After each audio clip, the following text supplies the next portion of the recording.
السلام علیکم۔ آج ہم بات کریں گے ورب کے بارے میں، آ، یعنی فعل کے بارے میں۔ تو یہ بھی بنیادی چیزیں جو ہیں انگریزی زبان کی، تو یہ اسی سلسلے میں بات چل رہی ہے۔ تو آج ہم خاص طور پہ ورب کے بارے میں بات کریں گے۔ تو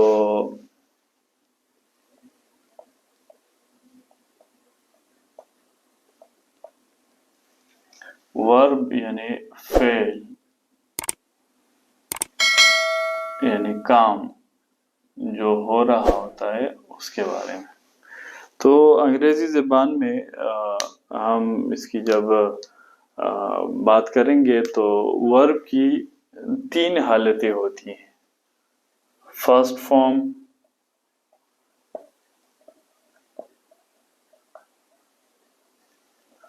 سیکنڈ فارم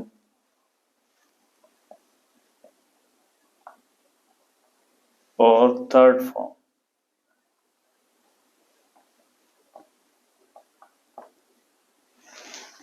تو پہلی حالت اردو میں ہم ایسے کہہ سکتے ہیں: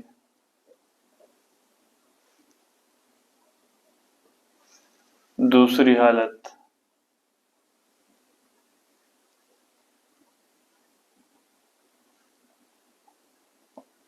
اور تیسری حالت۔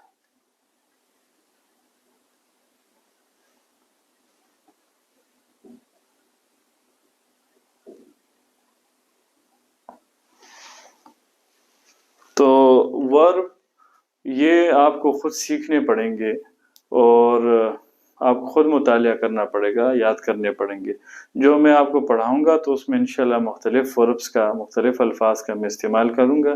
اس سے آپ کو کافی مدد مل جائے گی، لیکن آپ کو یہ خود سے یاد کرنے پڑیں گے۔ ورب جو ہوتے ہیں اس میں کچھ اس طرح کے ہوتے ہیں کہ جن کے first, second form, third form بالکل مختلف ہوتے ہیں۔ کچھ ایک خاص طریقے سے چلتے ہیں، جن کا فرسٹ فارم ایک شکل میں ہوگا، دوسرا تیسرا ایک شکل میں ہوگا، اور کچھ اس طرح ہوتے ہیں، گروپ ہے کچھ وربس کے کہ جن کے فرسٹ، سیکنڈ، تھرڈ ایک جیسے ہی رہتے ہیں، بس صرف ان کو ادا کرنے میں، ان کے تلفظ میں تھوڑا سا فرق ہوتا ہے۔ تو یہ اس حساب سے ورب کی 3-4 قسمیں ہیں۔ تو اس پہ الگ سے کتابیں بھی ہیں صرف وربس کو یاد کرنے کے لیے، تو وہ کتابیں بھی آپ دیکھ سکتے ہیں، نیٹ پہ بھی آپ کو مل جائیں گی، اور آپ کو باقاعدہ کتاب کی شکل میں بھی مختصر سی چھوٹی سی کتابیں مل جائیں گی، کتابچے، اس میں بہت سے آپ کو وربز مل جائیں گے۔ تو اس پہ آپ کو خود سے محنت کرنی پڑے گی۔ میں آپ کو ایسے مثال دوں گا یہاں پہ کہ کچھ الفاظ میں لے کے جو ہے نا وہ آپ کو بتاؤں گا۔ جیسے فرسٹ فارم ہوتی ہے گو کی، اگر ہم بات کریں تو فرسٹ فارم جس کو ہم اردو میں بولتے ہیں مصدر، تو گو ہو گیا تو یہ وہ مصدر ہو گیا جانا۔ تو اس کی دوسری فارم ہے وینٹ، گیا، اور اس کی تیسری فارم ہے گون، گیا ہوا۔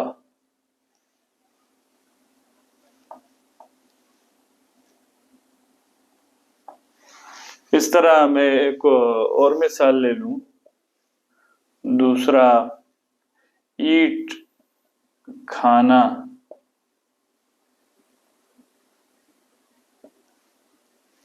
تو اس کی دوسری فارم ہے ایٹ، کھایا۔ یہ ماضی کی بات ہو جاتی ہے دوسرے فارم میں۔ اور تیسرا ایٹن، کھایا ہوا۔ تو اس پہ میں بہت تفصیل میں نہیں جاؤں گا، میں صرف آپ کو آئیڈیا دوں گا، اس پہ آپ نے خود محنت کرنی ہے، اور یہ بہت ضروری ہے اس پہ محنت کرنا، کیونکہ یہ آپ کو اگر نہیں آئے گا تو سمجھنے میں مشکل ہوگی ٹینسز۔ تو تیسرا یہ اس طرح ہو گئے، دیکھیں بالکل مختلف تیسرا میں آپ کو ایسے لکھتا ہوں کہ پلے کھیلنا،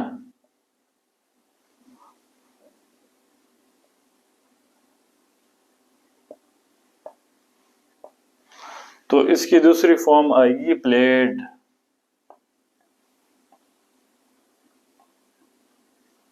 کھیلا، اور اس کی تیسری فارم بھی ایسے ہی آئے گی پلیڈ، کھیلا ہوا۔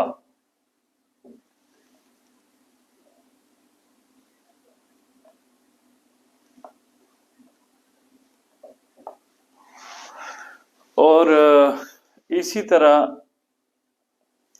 میں آپ کو ایک اور اگر مثال دوں اسی طرز پہ، تو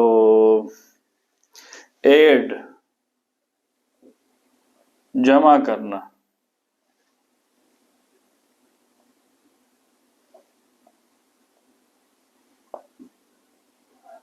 تو ایڈڈ اس کی دوسری فارم آئے گی،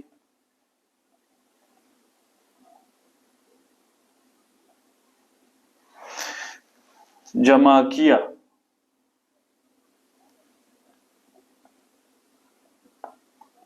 اور تیسری فارم بھی ایسے ہی آئے گی، ایڈڈ، جمع کیا ہوا۔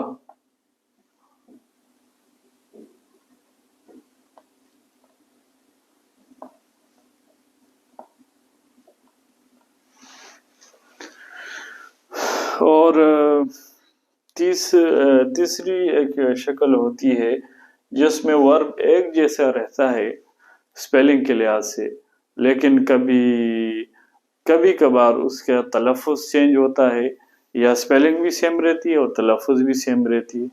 جیسے ہم اس کی بات کریں، ہٹ، مارنا،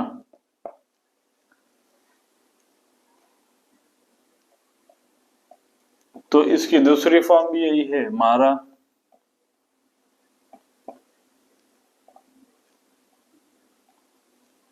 اور تیسری فارم بھی ایسے ہی ہے، مارا ہوا۔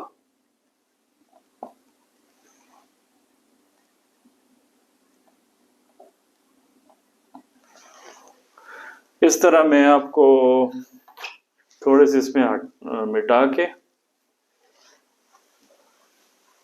کچھ اور مثالیں دیتا ہوں۔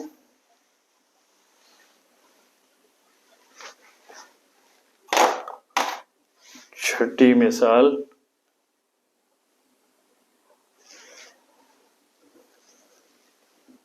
پٹ، ڈالنا،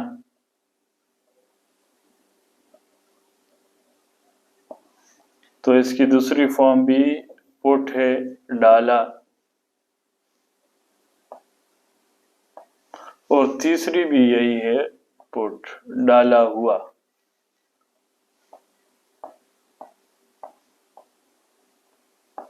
اسی طرح ایک اور مثال آخری میں آپ کو دوں، ریڈ، پڑھنا،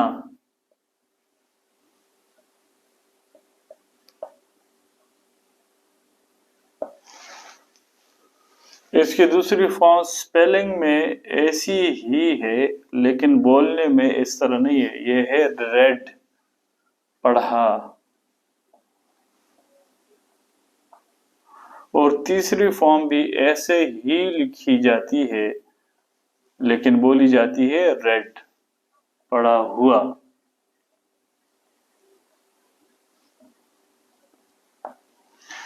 تو ریڈ، ریڈ، ریڈ، تو یہ آج بات ہو گئی ورب کے بارے میں۔ ورب کی 3 حالتیں ہوتی ہیں، فرسٹ، سیکنڈ، تھرڈ فارم، اور یہ آپ کو خود محنت کرنی پڑے گی۔ اس میں آپ دیکھیں جو شروع کی 2 مثالیں میں نے آپ کو لکھی تھی تو وہ ایک طریقے پہ تھی، بالکل مختلف تھے اس کے فرسٹ، سیکنڈ، تھرڈ فارم۔ تو ایک گروپ اس طرح کا ہوتا ہے وربس کا، اور دوسرا گروپ جس میں فرسٹ فارم کے بعد سیکنڈ، تھرڈ ایک جیسے رہتے ہیں، تقریباً ایک ہی طریقہ ہوتا ہے اس پہ، یہ پلے اور ایڈ والے ہو گئے، جس میں آخر میں دیکھیں ایک طریقے سے اس کی دوسری فارم آتی ہے۔ ED کا اضافہ ہوتا ہے۔ اور اسی طرح ایک تیسری قسم ہے اس کی کہ جس میں سپیلنگ تو سیم رہتی ہے فرسٹ سیکنڈ تھرڈ فارم کی، لیکن کبھی تلفظ بھی سیم رہتی ہے، وہی رہتی ہے، اور کبھی تلفظ چینج ہو جاتی ہے، جس میں ہٹ ہو گیا، پٹ ہو گیا۔ تو لیکن ریڈ میں نے آخر میں آپ کو مثال دی کہ ریڈ تینوں سپیلنگز ایک جیسے ہیں، لیکن یہ پڑھنے میں مختلف ہیں۔ Red, red, red. اس طرح آپ محنت کریں، ساتھ میں یہ اس طرح نہیں ہے کہ آپ ابھی اس پہ لگ جائیں، تو نہیں، آپ سیکھیں بھی، سارے لیکچر سنیں بھی، اور یہ آپ کے ساتھ ساتھ چلتا رہے گا۔ آپ اپنے ذخیرہ الفاظ میں اضافہ کر سکتے ہیں، کتابیں پڑھ کے، اخبار پڑھ کے، ایسے کچھ سن کے، تو آپ کو الفاظ یاد ہو جائیں گے۔ تو انشاءاللہ امید ہے سمجھ آ گئی ہوگی، اور چینل جو ہے آپ سبسکرائب بھی کریں۔ یہ بات تو میں نے آج تک آپ سے نہیں کہی ہے، تو جو میں اتنی محنت کرتا ہوں، آپ کو پڑھاتا ہوں، تو اگر آپ کو لگتا ہے کہ اس کا فائدہ ہے تو پھر یہ ویڈیوز آپ لائک بھی کیا کریں، شیئر بھی کیا کریں، اگر آپ کو فائدہ ہو رہا ہے تو دوسرے کو بھی فائدہ ہو، اور چینل بھی سبسکرائب کریں۔ تو اس سے یہ ہوتا ہے کہ ہماری حوصلہ افزائی ہوتی ہے، اور آپ کے کمنٹس آئیں گے، بہتری کی گنجائش نکل آئے گی، اور ہمیں بھی اندازہ ہوگا کہ ہاں اس کا فائدہ بھی ہو رہا ہے، تو اور انشاءاللہ میں محنت کرنے کی کوشش کروں گا۔ تو دعا میں یاد رکھیں، اور انشاءاللہ اگلے لیکچر میں ملیں گے۔ اللہ حافظ۔